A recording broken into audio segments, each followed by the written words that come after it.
Ananse na se bi ko tu na kwaku na da do hia we kwekwe acha kwekwe awu na da do hia we.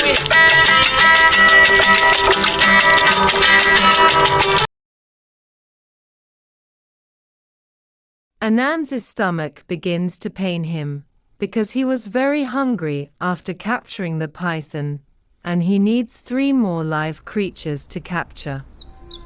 He walks in the dense underbrush, his eyes scanning the forest floor for any sign of food. Leaves crunched under his feet as he moved, each step a whisper against the silence of the early morning. The trees towered above, their branches swaying gently in the cool breeze. Ananse paused, listening. Somewhere, a bird chirped. He followed the sound.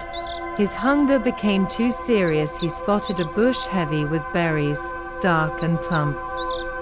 Heart racing, he moved towards it, his hands reaching out before his mind could caution him. But as his fingers brushed the fruit, he remembered that not all berries were safe to eat. He hesitated, then pulled back, her eyes darting around for something else. A trickle of water caught her ear next. Desperation made him quick. He followed the sound to a small stream, its water clear and inviting. He cupped her hands, scooping the cool liquid to his parched lips, drinking deeply. The water was a brief respite from his hunger, but it wouldn't last. With renewed vigor, he continued his search, his steps more determined. He knew this forest held secrets, both dangerous and beneficial. He needed to find something edible to eat, or he was going to die in the forest. He saw movement. A rabbit, darting through the bush. Ananse's instincts kicked in. He grabbed a stick from the ground. He moved silently, one step at a time, closing the gap between him and her rabbit. The rabbit ran and hid under a stone under the undergrowth. Ananse's heart pounded. The rabbit dodged trees, leapt over fallen logs, but his eyes never left his target.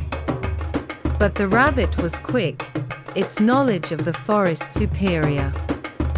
It led him in circles, weaving through the natural labyrinth. Ananse's breath came in short, energy waning, but her determination was too high for food. Suddenly, the rabbit made a sharp turn, heading towards a thicket. Ananse knew this was his chance. He sprinted, his legs. With a final hit, he finally got the rabbit for a meal. He had food, at least for now. But water was still a pressing need, and the forest was vast, full of both dangers and blessings. Ananse stood, brushing off leaves, his eyes scanning once more. The day was almost over, and his journey was far from over. The sun was climbing, casting long shadows that danced with her movements. He knew he needed to find a more permanent water source and prepare his rabbit for a meal.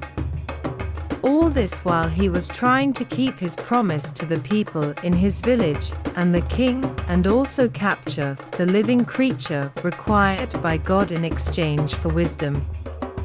He once again looked deeper into the woods, where the trees grew closer together, blocking out much of sky. He then set a fire and started his meal.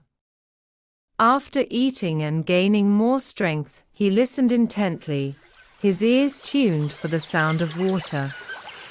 After what felt like hours, he heard it, a gentle, persistent flow. He followed the sound of the flowing water, his pace quickening. Soon, he came to a clearing, and there it was, a small waterfall feeding into a clear black pot. The sight of it almost brought tears to her eyes. He ran to the waters and started drinking, but survival in the forest was about more than just immediate needs. Ananse looked around, her mind calculating. Here, he could set up a temporary camp, perhaps even catch fish if he get hungry then next day. His eyes caught movement in the water. Small fish darted among the rocks, glinting in the sunlight.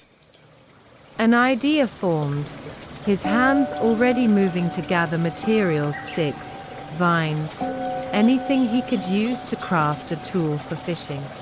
Ananse crept through the forest, his steps silent on the leaf-strewn ground. His eyes were sharp, scanning the dense vegetation for any sign of the leopard he heard was roaming these parts. He knew raw strength wouldn't work against such a beast, needed methods, plans, tricks and boldness. He had a plan, one born of desperation and ingenuity. He went to the big river where he remembered there are big fishes in the river that have a mirror skin. He jumps into the river and catches a big mirror reflecting skin like fish. He then went ahead and dried the skin of the fish in the sun. After some weeks the skin was ready and it looked like a mirror. The next day he stretched the skin on a flat stone, which made it still and firm. Its surface reflects the dappled sunlight through the trees. He dug a deep hole under a tree that was the night before. He went on and put a basket tied with long rope into the hole, cleverly covering the whole area with fresh leaves and branches. His trap for the leopard was taking shape. Ananse found a spot where the forest opened slightly, giving her room to maneuver. He set the mirror at an angle, its reflection mimicking the movement of something alive, something enticing.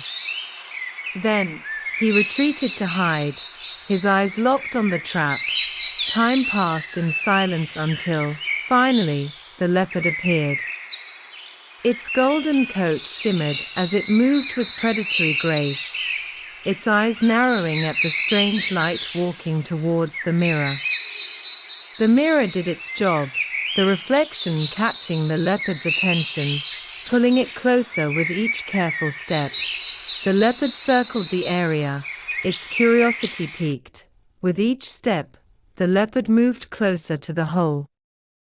Ananse's heart beat like a war drum, her fingers clenched around nothing, her mind willing the trap to work. The leopard's paw finally touched the fragile cover. With a sudden collapse, the leaves gave way, and the beast plummeted into the hole. Its roar echoed through the forest, a sound of surprise and anger. Ananse sprang from his hiding spot, rushing to the edge to peer down. The leopard was there, looking up with eyes that burned with fury. But it was trapped, its escape blocked by the steep, earthen walls. Ananse quickly covered the hole with more branches and stones, securing her spot. Now came the hard part. Ananse knew he couldn't keep the leopard down there forever. He needed a way to transport it safely to God. He gathered vines, weaving them into a makeshift net, strong enough to hold even such a powerful creature. If he could get it around the leopard. He worked quickly, lowering the net into the hole, using sticks to prod and guide the leopard into the netting. It was a dance of danger, every move calculated yet fraught with risk. The leopard hissed and swiped, but the walls of the pit limited its movement. Finally, with much effort and a few close calls, Ananse failed. The leopard was very wild and ready to eat him when the opportunity came. He needed to map a strategy to get his mouth shut so the leopard could not eat him. He remembers he has some leftover rabbit meat. Ananse made a two-edged sharp stick and pierced the rabbit meat into it. Then he threw the meat with the sharp stick into the hole for the leopard. A hungry leopard will never avoid fresh meat. The sharp stick got stuck in his jaw. At this moment the leopard was powerless. His nails were already wear out due to constant aggression. Oh, sorry, powerless leopard. Ananse's adrenaline began to ebb, replaced by a profound sense of accomplishment mixed with happiness. He knew he could keep such a wild spirit captive for long, but for now, had what he needed. He dragged the rope with the basket, leopard inside, back towards his makeshift camp, his mind already racing with the next steps. The forest was full of dangers, but today, he had proven he could be one step ahead, using his mind as his greatest weapon. As she moved through the forest, the leopard remained calm, a constant reminder of the wild's untamed nature. Ananse felt a mix of triumph and caution. He knew this was just one battle in the endless war for wisdom. But for now, he was the victor, he boldly having turned the side on one of the forest's fiercest predators. Ananse, with the leopard securing the rope on its neck, started his journey through the wild forest. His heart was a mix of pride and solemnity.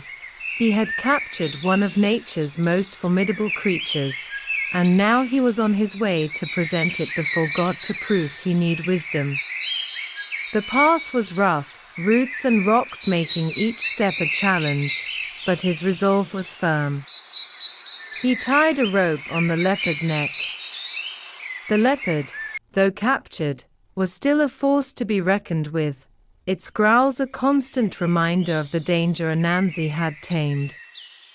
He moved quickly, knowing the longer he took, the more unpredictable the beast could become. The forest thickened, the canopy above blocking out more of the sun, casting long shadows where anything could lurk. Ananse's eyes darted from side to side, alert for any threats. He knew this path. He had walked it many times in his mind, but never with such a precious cargo. He came upon a dense thicket, the way forward a maze of thorns and branches. With one hand steadying the sled, he used his other to clear a path, slicing through with his knife. The leopard, feeling the change in movement, stirred more, its muscles tensing under the net. Ananse whispered reassurances, not out of kindness, but necessity. He needed the beast calm for this journey. Ahead, the sound of rushing water announced the mountains, a natural barrier between him and his destination. Ananse approached cautiously, the leopard's growls growing louder with the roar. He found a narrow part of the river, where a fallen log served as a natural bridge. He positioned the sled on the log, careful not to let it slip into the water. With one end of the sled tied to his waist, he began to pull, his feet finding balance on the slippery wood. The leopard's weight made the task arduous, but Ananse's determination was unyielding. Halfway across, the log shifted under their combined weight. Ananse steadied himself, his heart pounding against his chest. He took a deep breath, his eyes fixed on the other side, pushing forward with all his might. Once across, the terrain changed, becoming steeper as they neared the sacred place where he would meet God. Ananse's legs burned with the effort of climbing, dragging the leopard up slopes that seemed to never end. He paused, looking up at the sky, a prayer on his lips for strength and guidance. He found switchbacks, carved by others long before him, and used them to ascend. Each turn brought him closer, the forest thinning out as they climbed higher. The cooler here, the silence profound, as if the world knew of his impending audience with the divine. Finally, they reached a clearing, bathed in sunlight, the air crisp and pure. Here, the presence of something greater was palpable. Ananse stopped, untying the sled from his neck. He looked at the leopard, its eyes looking fear. He walked forward, pulling the sled into the center of the clearing where the ground was flat, sacred. He knelt, his head bowed, the leopard beside him, now quiet as if sensing the holiness of the place. Ananse spoke, his voice clear yet humble. I come before you, having faced the wild and its challenges. Here is my second creature you requested, a symbol of my dedication for wisdom, my cunning, and my survival. His words were not just for God, but for himself, a testament to what he had endured and achieved. As he waited for a sign, for acknowledgement, the forest around them held its breath, the moment suspended in time. Ananse left the leopard in the presence of God and left for the other two creatures, that's the old dwarf and the bees in the honeycomb. Can he achieve this hard task? We live to see.